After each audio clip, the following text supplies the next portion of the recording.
for anybody that's played D&D and you see complete catastrophe engulf a screen, you know what's happened. The narrator has completely destroyed everything you've worked for, or no one's rolling good rolls. Matt Mercer was the big bully kid coming to like kick over your freshly built Lego house. That's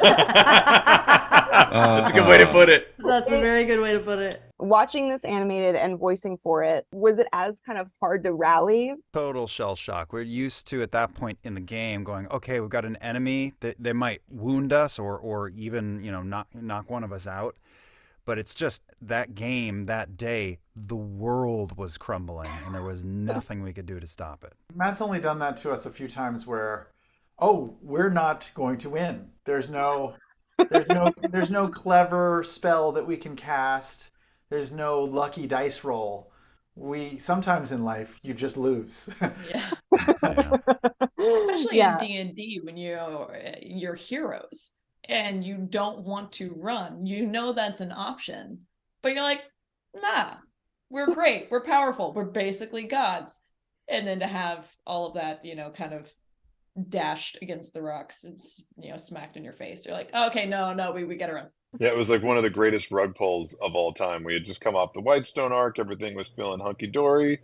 All of a sudden, dragons fly in, alarms are going off, towers are being smashed. We're like, oh, okay, we gotta fight some dragons, no big deal. And there's, a classic moment where Grog tries to hit and hits with a 19, and Matt just very calmly, blasé, looks at us and goes, 19 misses. And we all just kind of stared at him like, we got to get out of here. we got to go. And then realizing that it went all the way back to, like, you've been planning this before we were even on the internet. Like, we're realizing that, like, oh, this goes way back. Oh, no. Yes. Just from, like, day 3. Matt, from your perspective, was it a little fun for you? It was tremendously fun. Oh, it was delectable. I've been working towards that moment for 2 years. Wow. Long run seeds that I was hoping to eventually get to.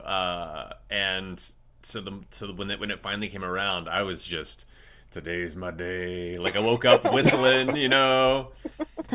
got myself a good lunch, and it was great. So yeah, no, I thoroughly enjoyed it. It's challenging as a GM when you're building something and it's so intricate and established, and then deciding to destroy it.